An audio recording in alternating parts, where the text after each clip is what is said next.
Ashita Joe for the PS2. Now you might remember that I did a tier list on this game maybe a year ago or so, and it wasn't great. Even back then it wasn't great. And now it is very, very out of date. So, I've come back to it. But not alone.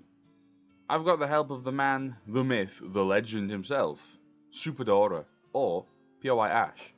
So this is going to be part one of a two-part series. In this part, we're going to be discussing how good these characters are in a PvE setting, which also doubles up as how good the character is in a speedrun.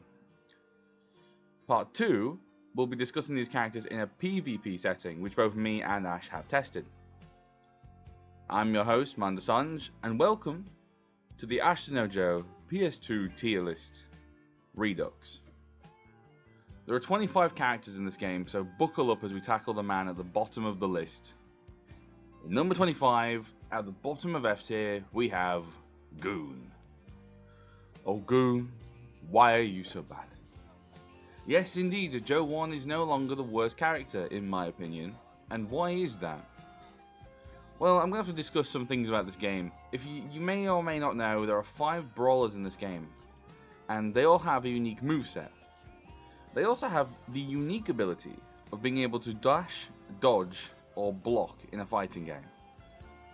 Goon is arguably the worst brawler, as he's a slow brawler, and the brawlers themselves are quite slow characters to begin with.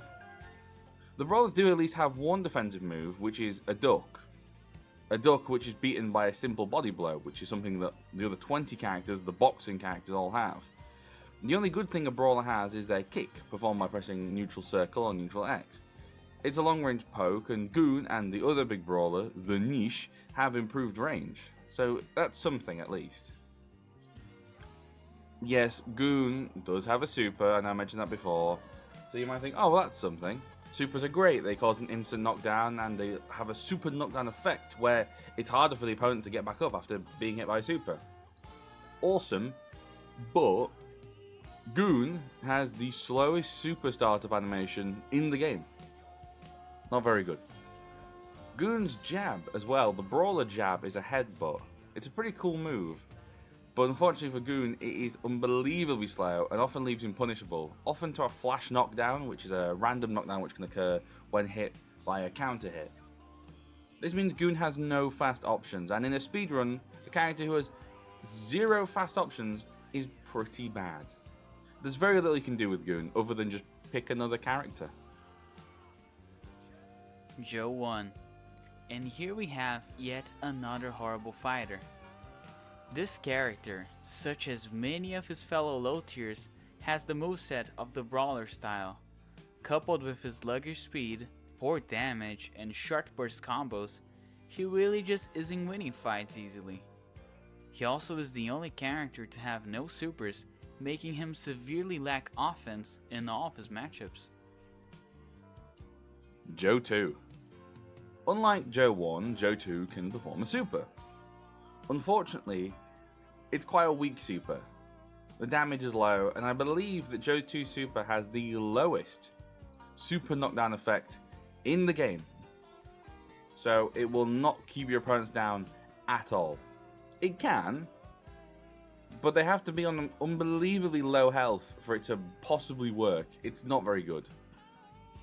Joe 2 is another brawler. He's not as slow as Goon. He might even be slightly faster than Joe 1, but he's still not a good character.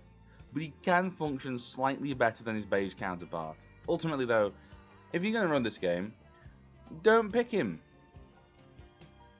The Niche first. For similar reasons to Goon, the Niche is really not the best. He's just a tad bit faster and maybe by a hair has a better reach. Very interchangeable with Goon. He's the type of character a bacteria would vibe to. Dampe. Indeed, you can play as Dampe, and that is very cool. It reminds me a lot of the Rocky game where you can play as Mickey. Unfortunately, Dampe is now considered the worst boxer of the bunch. The boxer moveset is shared by the other 20 characters in the roster, consisting of everything you could ever want. Lots of punches, dodges, sways, ducks, and blocking. Except for one exception, which, but Ash is going to tell you about that. Dampe, though, has 2 big issues. He's a slow boxer, and he's a short range boxer, just like the next person in the list. And if you put these two together, you have a character who just ultimately isn't that good. I believe he has some pretty okay damage and some okay meter gain, but he's not ideal, and he's super, you know, it's something. It's a strike super, and I need to mention this about strike supers because last time I wrote strike supers off as completely pointless and unreliable to land. But there is now a way to land them. The opponent's guard will break after 5 punches. It doesn't have to be consecutive punches, as you could potentially hit 3 punches, wait a moment, then hit 2 more, and the guard will break. I think the guard counter though might reset after a little bit of time, but it really shouldn't be a problem if you're being fast. But if you throw out these 5 punches, the opponent's guard will open up their arms and go above their head, and when they're doing that animation, you can throw your strike super. It's pretty much guaranteed, and it changes so much about how I viewed these strike super characters. Again, at first I just wrote them off as completely useless, but now being able to guarantee them is pretty good. It's a very, very good thing. I believe Danpei might have a slightly stronger knockdown effect than others with his super, but I mean, it would make sense. Danpei is like a boxer, but he is fighting bare knuckle, but who knows? That purely is speculation. But his poor range and his poor speed just make him a very bad pick. Aoyama. Aoyama has the attributes of a fast boxer. He hits fast and combos well, but he, in specific, severely lacks reach. And although his super is a counter, he struggles a lot with heat gain, having one of the slowest heat gains in the entire game, making him very bad at finishing his opponents. Gondo. Finally talking about the last brawler. Gondo, though, he's much, much better than the other 4 brawlers. He's a lot faster for a start, being able to chain together more hits. 5, in fact, while the other brawlers could chain maybe 2 or 3. He also has one of the fastest meter gains in the game, being able to gain a super in very, very few hits. If you do the classic trick of just pressing square, triangle, the headbutt elbow combo, Gondo can gain heat very fast. However, he is still a brawler, and his lack of defensive techniques make him a real problem. And the fact that you can't really guarantee a super with a brawler. Their jab, the headbutt, is not fast enough to do the guard break trick. Harimau. Harimau is Aoyama's stark opposite, a character with great reach, great KO potential with his supers, but the speed and combos are quite not there. The CPU input reads and ducks Harimau's jabs, making him the only boxer unable to do the guard break tech. Also the only boxer that can only duck as his defensive move, making him quite a low tier character. Pinan. Pinan is a character who certainly does exist. A boxer with nothing special. He's almost impossible to talk about. Despite Pinan's whole shtick in the story being he's very long, Pinan doesn't seem to have increased range, and if he does, it's very slight, that it almost doesn't matter. He's average at best, but there's something about him that's just a little bit rough. Both me and Ash struggle to put him in B tier, but neither of us really know why. It just seems that he's a pretty slow boxer, he's not very good. To me, I was wondering if Pinan's punches have a stronger knockdown effect, but again, this might be complete speculation. Inagaki. Inagaki is yet another fast boxer, but unlike Aoyama, he has a normal reach. He has good combos and can keep the CPU defensive, but just doesn't have the heat gain or the knockdown effects to really keep them down. He is essentially Aoyama if he had bigger arms and a strike super instead of a counter. Murase. Murase is the first boxer we've met who has a knockout stance, a stance which puts the user into a sluggish state where they throw out slower but slightly stronger punches. These punches in knockout stance have a similar effect to brawler strikes, meaning you need to land less of them to cause a knockdown. Still, Murase isn't anything special. He's a strike super, so he can do the guard break cheese, which is nice, but many other better characters can do the same as Murase. He's just fine. Inaba. Whatever was said for Murase applies for him, as they are not different at all. His best attribute is apparently missing from Joe Season 2 and copying without his homework. Usman. Usman is very similar to Murase. He's an average boxer who also has the knockout stance. He's fine, totally fine. He's got a strike super. He might be slightly stronger than others, but it doesn't really make much of a difference. Personally, I find him a little slower than the rest, which typically means that they are a stronger heavyweight puncher anyway. But it's all speculation, to be honest. Usman himself is pretty mid. Wolf. Wolf is one of the best midterm boxers, as he is one of the only characters that can evade the cross counter with his own super, the double cross. He works as a safer pick for the latter, seeing how broken cross counters can be in this game, and how much they can actually ruin your runs. Although, aside from that, nothing too special. Rikishi 1. Finally, Toru Rikishi. Similar to Harama from before, Rikishi 1 can only perform his super if his opponents have their back to the ropes. This means that in certain stages, he has no super. Rikishi 1 is sluggish, a little like how I find Usman, but he's a very strong puncher. He's actually quite fast. His movement's a bit rubbish, but he's actually got quite fast punches. He also has the knockout stance, which is pretty scary since I find that his regular boxer punches already have a higher chance of knocking the opponent down already. Now, Ash may have mentioned this with Haramal, but Rikishi 1 does have a ropework super too, of course. And ropework supers seem to have the strongest super knockdown effect of any of the supers, which is very, very good. A cool thing to note with Rikishi 1 is that he has one of the fastest super animations in the game, being around 8 seconds, whereas the longest super animation in the game is 18 seconds. This probably makes sense as to why Rikishi 1 now is the first character we have on the board with a sub 26 run, an unbelievable run. The Niche Revival. The Niche second is actually a pretty solid boxer with good reach, good stun, and amazing KO potential with his super knockdowns. He is a pretty good pick, as he is a jack of all trades with really no downsides. Joe 3. Joe 3 is much better than his previous versions, and he can finally box. He also finally has the cross counter. Counter supers are kind of very silly. I do believe they are frame 1, and they also override strike supers, making them have total priority. In most situations anyway, as certain characters can perform a double cross counter. Joe 3 is also the first character to have a no guard stance, which is a stance that causes your heat to grow rapidly, just idly. I wrote off no guard before because I thought you couldn't attack with it. However, now I've learned that you can attack if you perform a sway punch, which is a pretty difficult technique that requires some pretty tricky timing. But doing this means your heat rises super fast, so you can just gain supers very, very quickly. So why isn't Joe 3 S tier? Well, he's not the best boxer in the game. He can only chain together 3 punches, 3 uppercuts really, so other characters can chain 5 uppercuts, and that's like a good puncher. Joe is a bad puncher.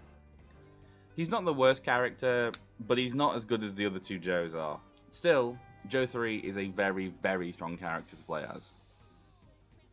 Jose Mendoza.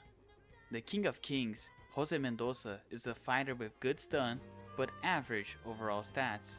But what really differs him from the rest is his game-changing strike super, the Corkscrew Punch. This super is by far one of the strongest in the whole game when it comes to keeping his opponents down, and can end matches as quick as the charge of his first heat bar, if timed correctly. Kim. You might remember last time I put Kim in C tier before, and now he's high A, so what gives? Well, Kim is very strong as a boxer. He has high damage, and he's pretty fast as well. Sure, yes, he has a ropework super, but that's no longer a problem because you can basically guarantee strike supers now. And plus, most time in a speedrun, you're going to have your opponents up against the ropes anyway, so they can't escape. And it seems that his super, the Chom Chom, has the strongest super knockdown effect in the game, which makes sense, canonically. If you put all these things together, you have a very, very solid character. The other problem is with Kim is that he has the longest super animation in the game at 18 seconds. It looks awesome, but goddamn, that's a lot of time to add onto a run. Tiger. Tiger Ozaki is, just like Inaba and Naoyama, a fast boxer. But what really makes him go this high into the tier list is that, despite being on the fast boxer archetype, he doesn't seem to lose his power at all. As a matter of fact, Tiger can blitz through just about anybody in the game. And with his very fast hit gain and amazing counter super, he is able to win fights very quickly and very safely, and also hard counter CPUs like Murase or Harimao. A solid character. Carlos. Carlos is kind of a monster. He has 3 supers, 2 of which are ropework supers as well, which have a higher super knockdown effect. His other super is a cross counter, which is just very, very good to have. Guaranteeing a cross counter in a run is pretty tough, but ropework supers are very good. They keep the opponent down very easily. Carlos also has very good speed and very good damage as well, with just moderate heat gain, but that isn't really much of a problem as his neutral game is so strong, and once he has heat, he has no problem keeping an opponent down. If he had no guard, he would be an unbelievably powerful character. It's the only thing that stops him from being like tippity top, is that his heat gain is just kind of middling. Joe 4 and Joe 5. Joe 4 and Joe 5 are very similar characters. They have the boxer stance, knockout stance, and no guard stances. This of course means no guard strats, building up absurd amount of meter before having a ton of counter super ready to go. The thing that really makes Joe 4 and 5 great is the ropework cross counter. Assuming this functions like other ropework supers, this has a stronger super knockdown effect, and it cannot be double cross, meaning that it's a totally safe option. Even if guaranteeing counter supers in a run is a bit of a gamble, you can gain supers so fast that it almost isn't really even an issue. Plus, it is super useful against more aggressive AI such as Murase or Haramao, being able to stop the mid assault as you put them flat on the ground. Rikishi 2 and Rikishi 3. These 2 Rikishis are unbelievably broken. They have the no guard stance and the cross counter as well, just like Joe. Stats wise, they hit pretty hard and deal good stun, but the reason they have a slight advantage over Joe on PvE is because they have a ropework strike super that is done with their backs to the rope, meaning they can cheese the AI and get pretty fast KO wins on them, regardless of how well they play into your counters. Well, that was kind of interesting, wasn't it? The game is actually really quite fun to run, I'm not going to lie. And if this video here can help more people come to the game like Ash did, then I would be very, very happy.